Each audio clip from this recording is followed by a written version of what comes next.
What are we listening to today? The Immigrant Project by Girish and Astha. Hey everyone, welcome to another episode of the Immigrant Project. Today we have Prateek Singh as our guest. Prateek is a really good friend from Delhi. As he works as a data engineer, he consults as a data engineer in one of the big banks, and he is a software engineer by profession. I hope I did not butcher your introduction. Yeah, no, it was fine. It's fine. It's okay. You want to introduce yourself? No, it's fine. I like what you said. Like, I'm trying to kind of take away from the fact that like my entire personality revolves around what I do. So I'm trying to. It's fine. I'm very happy with how we can do. You're one of the first guests that we have had on the podcast who's a very tech guy. No, okay. Well, Yeah, I maybe. mean we have been trying to ask our common friend who's also in tech. I don't know what he's doing right now, but he's also probably studied tech to be as a guest. But you are the first guy that we've had. I'm honored. I'm really honored. That's it. How was it? How was the prep for you today coming on this podcast? Because I think this setup is new for you. Yeah, so I mean, I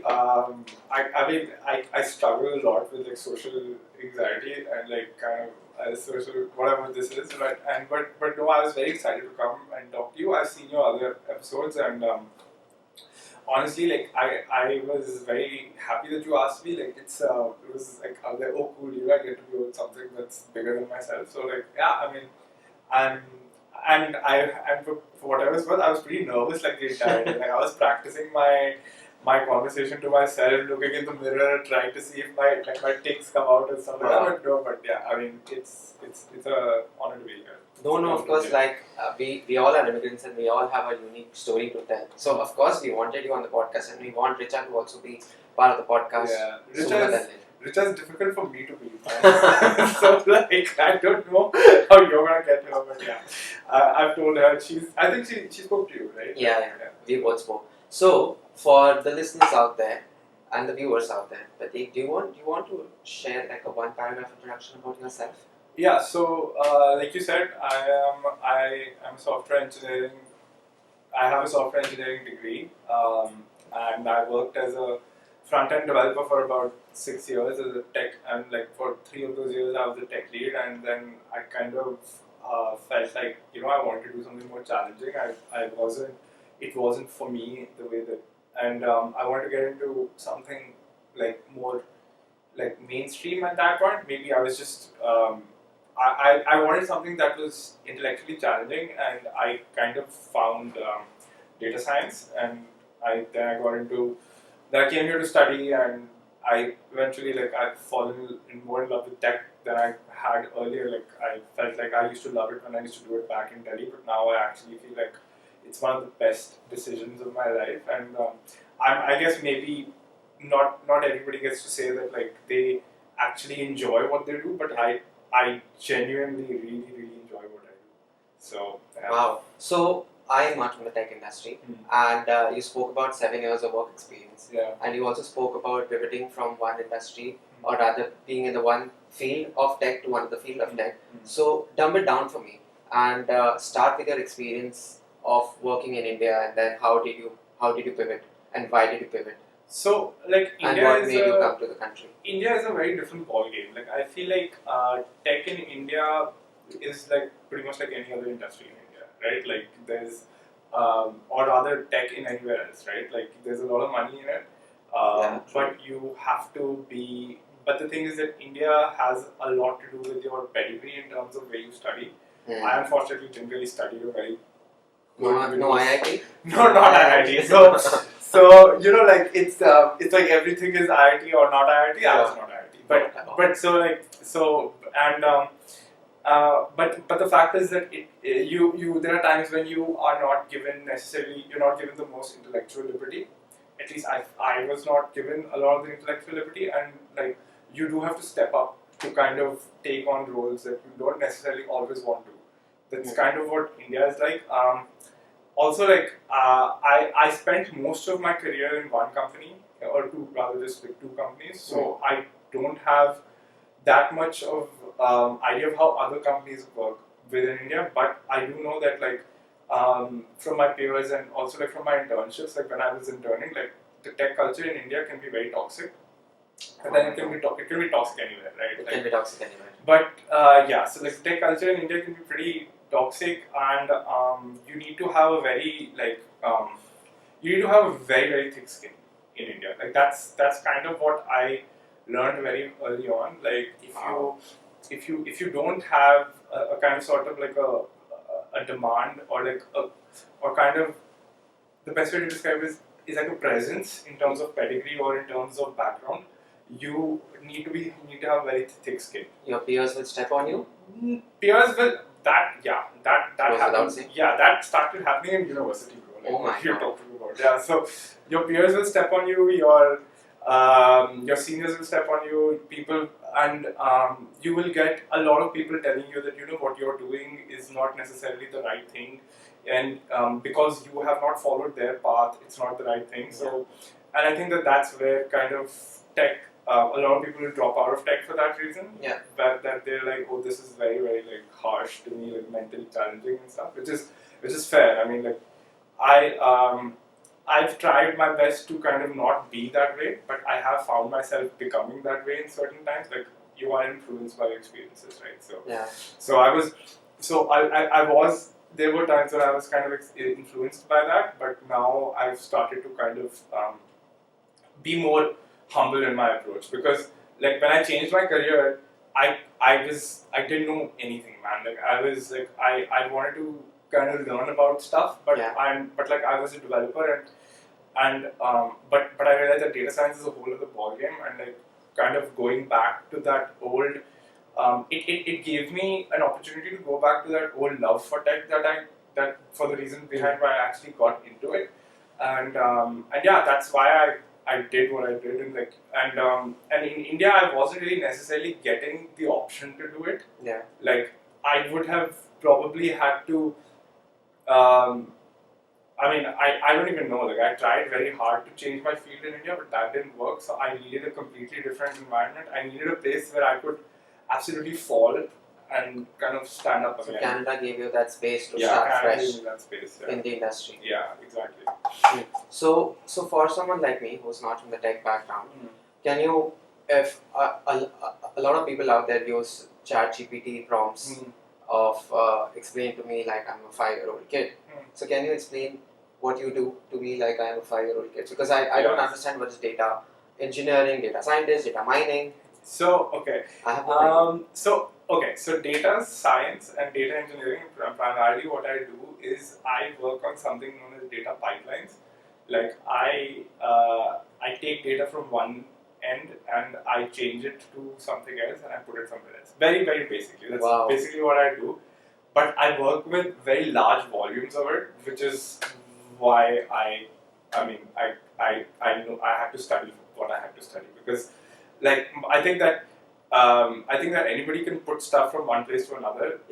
But when it comes to managing very, very large stuff, but the assessment of that data is something that like transformation and like analyzing that data. So something along those lines. Like I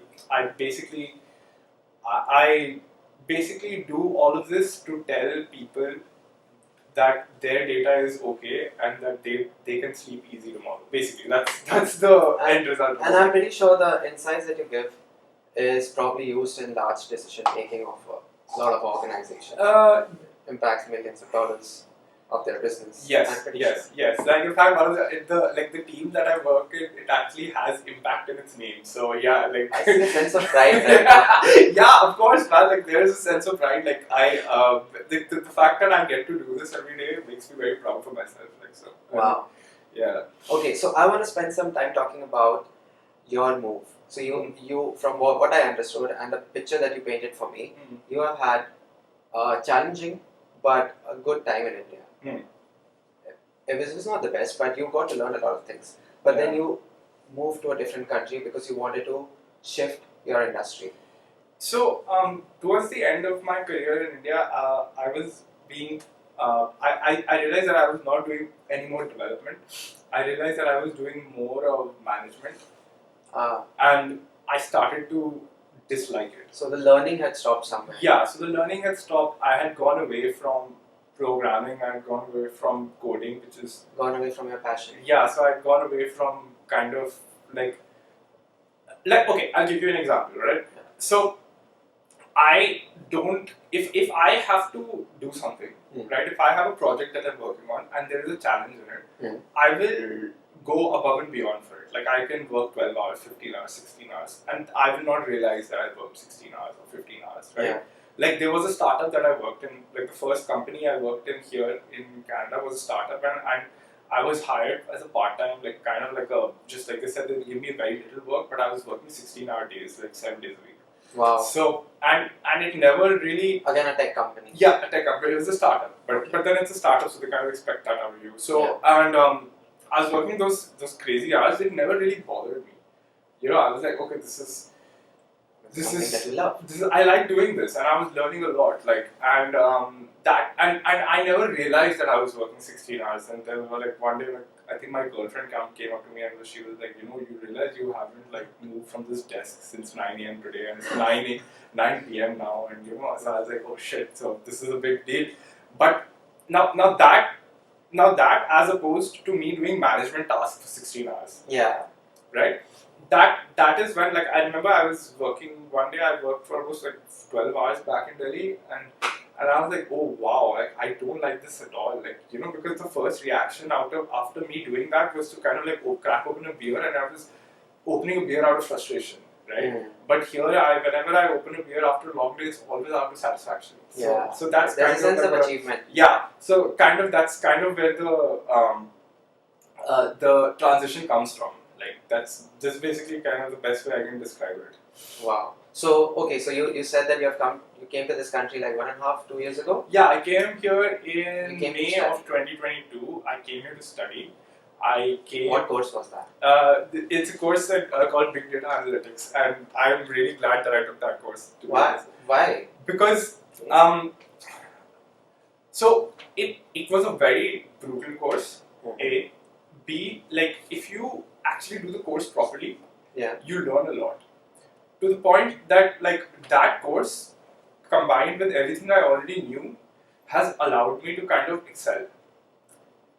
Wow. So the thing is that a lot of people look at these courses and think of them as just like pathways into kind of immigration, but I didn't really necessarily think about it in terms of immigration. Like immigration wasn't my first priority. My first priority was like, you know, even if I have to learn this course and go back and then try to find a job in Delhi, that is also something that I'm not opposed to. It'll give you an edge. Yeah, it'll give me an edge. And like for people who are listening and know what I'm talking about, like it taught me something that I have absolutely fallen in love with, which is Spark, which is like a distributed data platform, which is something that I use a lot and I really, really enjoy. And like I know that when our friends see this, they're going to make so much fun of me because I can't stop talking about it. But yeah, like something. So it gave me an introduction to something that has actually become very useful to me and very fun for me to use. I think it's become part of your personality. Yeah, man. Like I think I talk about it in parties also, which is so. Yes, I have heard about it. Which is so weird in terms of the fact that like I used to make fun of the people who used to do that, and now I'm doing that. So you know, like